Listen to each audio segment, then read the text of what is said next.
जगायला पाहिजे मी त्याकरता जगलो म्हणून आजी फल झाले साचे.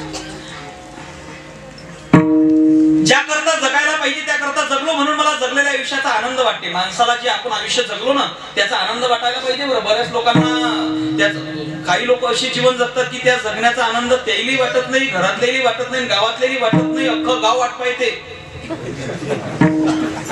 कारण अख्ख्या गावाला त्रास असते. नाही, असे लोक आहेत अख्ख्या गावाला त्रास असते महाराज, काही लोकांचा अख्ख्या गावाले. अरे माझं तर म्हणणं छोटस आयुष्य आहे महाराज, एवढं सुंदर जगा ना, एवढं सुंदर जगा. कहते हैं ना मिलो किसी से ऐसे जिंदगी भर की पहचान बन जाए, पड़े कदम जमी पर ऐसे लोगों के दिल पर निशान बन जाए. अरे जीने को तो यहाँ हर कोई जी लेता है, लेकिन जियो जिंदगी ऐसे औरों की लगती मुस्कान बन जाए.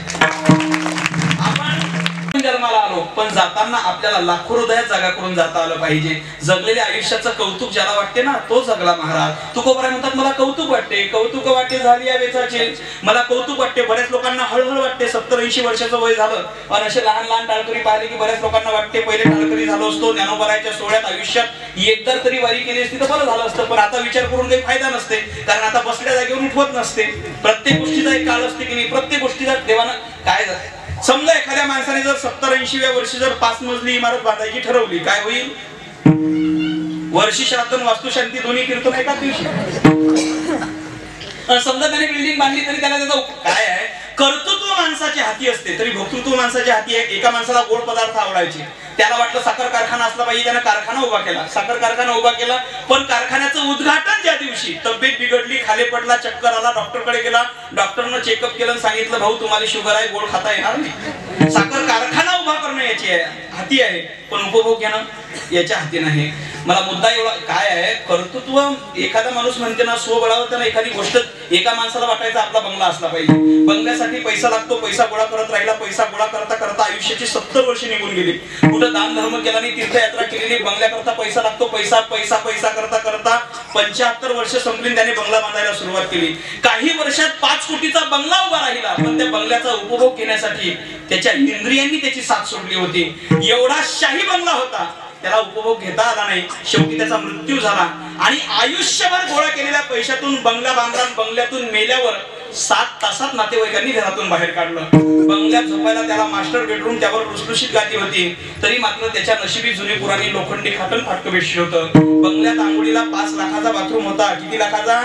काय फक्त बाथरूम 5 लाखाचा. त्यात टब बाथरूम, गरम पाण्याचा सावर, साबण, शॅम्पू, चारी बाजूने आरशे, महागडी बाथरूम होती. तरी शेवटच्या आंघोळीचं पाणी तापलं उघड्यावर आणि शेवटची आंघोळ झाली रस्त्यावर. गावातलं कोण असं म्हटलं नाही की भाऊची आंघोळ शावर खाली होऊन जाऊ द्या, नाही म्हटलं. दारात 50 लाखाची गाडी उभी होती, पण असं कोण म्हटलं नाही आयुष्यभर ज्या गाडीत फिरला मरताना स्मशानापर्यंत त्या गाडीत घेऊन जाऊ, नाही म्हटलं. कारण या सृष्टीचा ठरलेला नियम आहे, राजा असो का रंक असो, गरीब असो का श्रीमंत असो, सर्वांची एकसारखीच वारी, 4च खांदे करी आणि एकच मडके धरी. फक्त फरक एवढा आहे, कोणाला चंदन भेटते, कोणाला नीम भेटते, कोणाला तूप तर कोणाला रॉकेल भेटते, यापेक्षा काय फरक आहे. पण सर्वात शेवटी जीवनाची होते राख. असं आहे का हा श्रीमंत मेला सोनं झालं? सर्वांची होते राख. आता ऐका, आपल्या अनमोल जीवनाचं रूपांतर अशा राखेत होण्याआधी प्रत्येक तरुणाने आपल्या गावाकरता एक तरी काम असं करा, भविष्यातल्या पुढच्या पिढीनं म्हटलं पाहिजे नाही हो आमच्या गावात ती व्यक्ती होऊन गेली ज्याने हे चांगले काम करून ठेवले.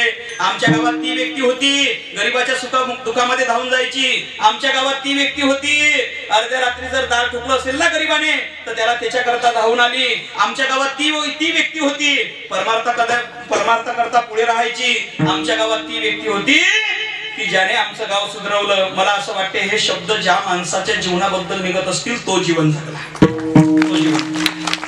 एखाद्याने पैसा मिळवला म्हणून जीवनाची सार्थकता नाही म्हणता येणार हो, नाही म्हणता येणार. पैशाला महत्व नाही मला असं म्हणायचं नाही बरं, पैशाला महत्व आहे, पण किती आहे तुम्हाला उदाहरणाने सांगा.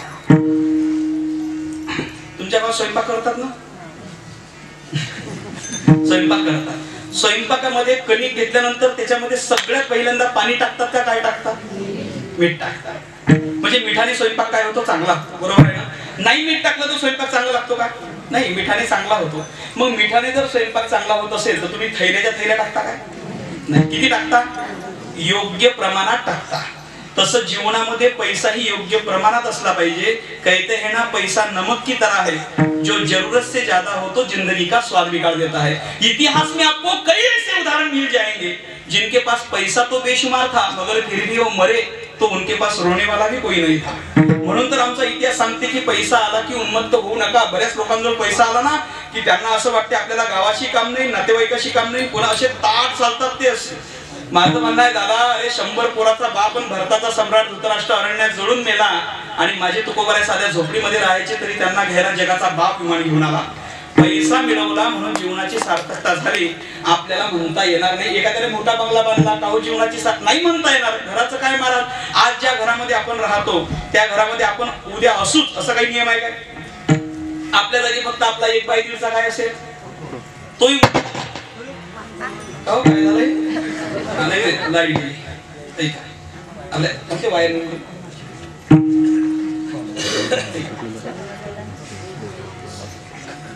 काय होतं आपलं चालू फोटो बरोबर आहे ना।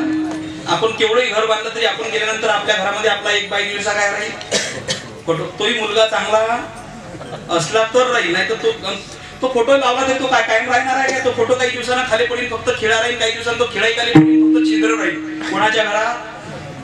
आपल्याच घरात आपल्या नावाचं काय राहील, फक्त छिद्र। आता वाक्य आहे का, आपल्या अनमोल जीवनाचं रूपांतर अशा छिद्र्यात होण्याआधी ज्या माणसाने आपल्या जीवनाचं रूपांतर उत्सवात केलं त्या माणसाच्या जीवनाचं सार्थक झालं। आणि माझ्या तुकोबाराच्या जीवनाचा सांभाळ संतांनी केल्यामुळे तुकोबाराच्या जीवनाचं रूपांतर बीजोत्सवात झालं, म्हणून तुकोबाराय म्हणू शकतील आजी फलधारे साचे। पण का हो तुकोबाराय, हे सगळं तुम्ही तुमच्या स्वबळावर केलं का? महाराज म्हणतात छे छे, मी माझ्या स्वबळावर काहीच नाही केलं, तुम्ही सांभाळ केला म्हणून। तुम्ही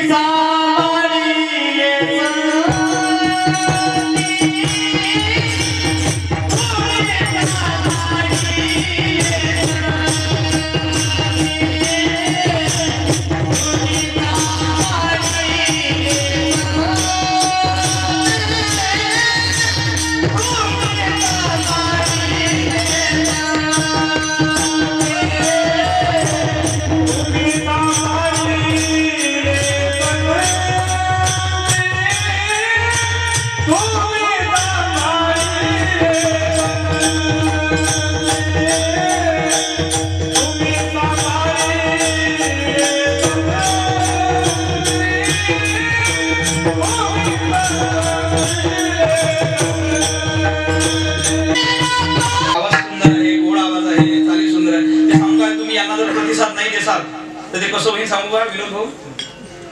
समजा यांनी जर तुम्हाला प्रतिसाद नाही दिला तर कालिदासाची देवी प्रसन्न झाली। कोणाले?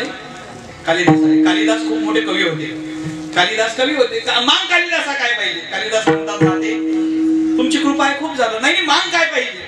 कालिदास म्हणते माते एकच वरदान द्या की ज्या लोकांना गुणाची किंमत नाही त्यांच्या समोर गुण प्रकट करण्याची आयुष्यात संधी नका येऊ दे। म्हणून टाळी वाजवत जा। तुमच्या लक्षात नाही आलं नाही? म्हणजे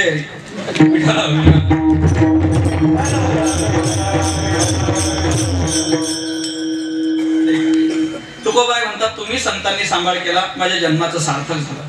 सजनो, संत ज्या दिवशी आपल्या जीवनाचा सांभाळ करतील ना, आपलं जीवन कसंही असू द्या, आपलं जीवन निश्चित बदल झाल्याशिवाय राहणार नाही। आपलं संतांनी सांभाळ काय झालं मी उदाहरणाने आपल्या समोर सांगतो। संतांनी जर आपल्या जीवनाचा सांभाळ केला तर जीवनामध्ये काय परिवर्तन होते? एक साधू रस्त्याने चालत होते, त्यांना तहान लागली, समोर एका कुंभाराचं घर होतं। लक्ष देऊ नये का? साधू रस्त्याने चालत होते, त्यांना तहान लागली, समोर एका कुंभाराचं घर होतं। साधूने पाणी मागितलं, कुंभाराने आदरपूर्वक आणून साधूला पाणी दिलं। साधू पाणी पिल्यानंतर साधू तिथून निघणार, पण जात असताना साधूची नजर त्या कुंभाराच्या अंगणामध्ये ठेवलेल्या एका मडक्याकडे गेली। एका बाजूला मडक्याचा ढीग होता, पण एक मडकं असं एका बाजूला पडलेलं होतं। साधूने विचारलं, अरे बाबा तू असं हे मडकं बाजूला का ठेवलं एकटं मडकं? कुंभाराने सांगितलं, महाराज ते खराब मडकं आहे, ती निरुपयोगी आहे, त्याला गळती लागलेली आहे। मग साधू म्हणतात एक काम करणार, ते मडकं तू मला दे। कुंभार म्हणते महाराज तुम्हाला पाहिजे असेल तर तुम्ही चांगलं घेऊन जा, ते खराब कशाला नेता? नाही मला हेच मडकं पाहिजे। कुंभार म्हणते जशी तुमची इच्छा। कुंभाराने ते मडकं साधू जवळ दिलं। साधूने ते मडकं घेतलं, स्वच्छ धुतलं, स्वच्छ धुवून मंदिरामध्ये शिवलिंगावरती बांधून ठेवलं, त्याच्यामध्ये पाणी टाकलं। गंमत अशी झाली, त्याला गळती असल्यामुळे बरोबर त्यातला थेंब थेंब थेंब थेंब थेंब थेंब खाली शिवपिंडीवरती पडत होता। खाली शिवपिंडी वरती पडत होता. लोक मंदिरामध्ये दर्शनाला यायचे. लोक शिवपिंडीचं दर्शन केले की लोक त्या मडक्यालाही हात जोडायचे. लोक म्हणायचे की बाबा रे, आम्ही फक्त मंदिरामध्ये दर्शनापुरतं येतो, पण तू निर्जीव असून सुद्धा भगवंताची सेवा अखंड करत आहेस, तुलाही आमचा नमस्कार असो. माझा दृष्टांत संपला. मला मुद्दा एवढा बोलायचा आहे की साधूची नजर जाण्या अगोदर ते मडकं कसं पडलेलं होतं? निरुपयोगी म्हणून पडलेलं होतं. निरुपयोगी म्हणून पडलेल्या मडक्याचा स्वीकार साधूने केल्यानंतर जर ते भगवंताची सेवा करत असेल आणि जगाला वंदनीय होत असेल, मला मुद्दा एवढा बोलायचा आहे, निर्जीव मडक्याचा स्वीकार साधूने केल्यानंतर जर ते मडकं जगाला वंदनीय होत असेल, अरे आपण जिवंत माणसं आहे. संतांनी आपल्या जीवनाचा सांभाळ केल्यानंतर आपल्या जीवनाची सार्थकता का होणार नाही? फक्त संतांनी आपल्याला आपलं म्हणणं गरजेचं आहे. तुकोबाराय म्हणतात, मला संतांनी आपलं म्हटलं, माझा सांभाळ. कोणता दिवस होता? माघ शुद्ध दशमी पाहोनी गुरुवार. तुका म्हणे, महाराज म्हणतात तो दिवस मी आयुष्यातला का तुकोबाराय काय बदल झाला त्या दिवशी? महाराज म्हणतात त्या दिवशी माझ्या जीवनातली भय निरसली खंती. त्या दिवसापासून माझ्या जीवनातली भीती, जगाच्या ठिकाणी भीती असेल पण महाराज म्हणतात माझ्या ठिकाणी भीती राहिली नाही. या जगामध्ये असा एकही माणूस नाही की त्याच्या जीवनात भीती नाही, साधू सोडले तर. कारण देवानं भय नावाचा मनोविकार, माणूस असो का पशु असो, सगळ्यांच्या ठिकाणी दिला. सगळ्यांच्या ठिकाणी. काही गोष्टी देवानं सगळ्यांच्या ठिकाणी दिल्या, काही गोष्टी पशुजोड दिल्या, काही गोष्टी माणसाजोड दिल्या. तुम्ही पहा ना, ज्ञानोबाराय म्हणतात, सलिली पै जैसे एक होणी मिळाले असे निवडून राजहंसे वेगळे केले. ज्ञानोबाराय म्हणतात, दूध आणि पाणी जर एकत्र असेल तर ते वेगळं करण्याची कला जगाच्या पाठीवर देवानं सगळ्यांकडे दिली नाही, फक्त कोणाकडे दिली? फक्त राजहंसाजोड दिली. विष आणि पाणी जर एकत्र असेल तर देवानं ती ओळखण्याची कला सगळ्यांजोड दिली नाही. ते ओळखण्याची, विष आणि पाणी एकत्र असेल तर ते ओळखण्याची कला जगामध्ये देवानं फक्त गाढवाजोड दिली. कोणाजोड दिली? फक्त गाढव विषयुक्त पाणी कधी, कारण गाढव ओळखते, गाढव विषयुक्त पाणी कधी पित नाही. देवानं एक गुण तो चांगला दिला. पूर्वीचे राजे महाराजे गाढव सोबत ठेवायचे. पहिले तळ्याजवळ गाढवाला उभं करायचं, कारण समोरचा राजा तळ्यामध्ये विष काढत होता. गाढवानं पाणी पिले तर मग सैनिकाला पाणी. म्हणजे गाढवाजवळ एक गुण चांगला आहे की नाही? एक गुण का होईना, पण एखादा मुलगा काहीच कामाचा नसला की आपण सहज म्हणतो त्याला तू काहीच कामाचा नाही, तू अगदी गाढव आहे. पण त्याला गाढव नका म्हणत जाऊ. त्याला गाढव म्हणणं म्हणजे गाढवाचा अपमान आहे. त्या दुसरं काहीतरी म्हणत आहे. एक गुण देवाला चांगला दिला. काही गोष्टी देवा, गाढवाजवळ एक गाढव विषयुक्त पाणी कधी पित नाही बरं, कारण गाढवाले समजते काय पिण्यायोग्य आहे, काय पिण्यायोग्य नाही. हे कोणाला समजते? माता माऊली, हे कोणाला समजते? तुम्ही बोला आता. हे गाढवाले समजते नाही. हे गोष्ट गाढवाली समजते बरं, काय पिलं पाहिजे काय नाही पिलं पाहिजे. आणि हे गोष्ट जर गाढवाली समजत असेल तर माणसाले, तुम्ही बोला ना, तर माणसाले, ज्यांना समजत असेल त्याच्यापेक्षा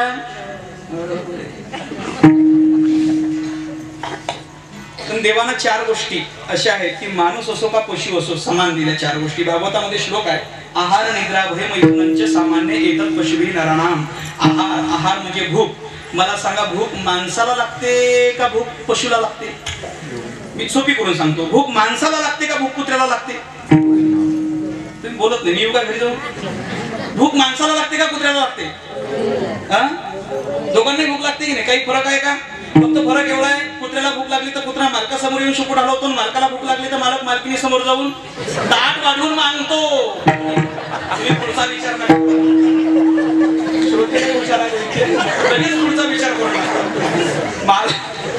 मालक ताट वाढवून मागतो, मला असं म्हणायचं आहे. तुम्ही पुढचा, श्रोते चाणाक्ष आहेत, लगेच पुढचं मालक ताट वाढव. काही फरक आहे काय? आहार, आहार देवाना माणसाजवळ दिला, पशुजवळ दिला. तसा एक भय नावाचा मनोविकार आहे, तो माणसाजवळही आहे पण पशुजवळही आहे. भीती माणसाच्या ठिकाणी आहे, भीती कुत्र्याच्या ठिकाणी आहे. फक्त फरक एवढा आहे, मालकाच्या हातात काठी दिसली की कुत्र्याला भीती वाटते, मालकिनीच्या हातात लाटणं दिसलं की. तो एक भर्तृहरीचा एक श्लोक आहे. भर्तृहरी म्हणतात, भोगे रोगे भयम कुलेचिटी भयम वेतेन उपादात भयम माने दैन्य भयम बले रिपू भयम रूपे जराय भयम शास्त्रवाद भयम तपेंद्रिय भयम काही कृतांतात भयम सर्ववस्तू भयम एकदम भवितृणाम वैराग्यमेवा भयम. 9 प्रकारच्या भीतीनं जग व्यापलेलं आहे.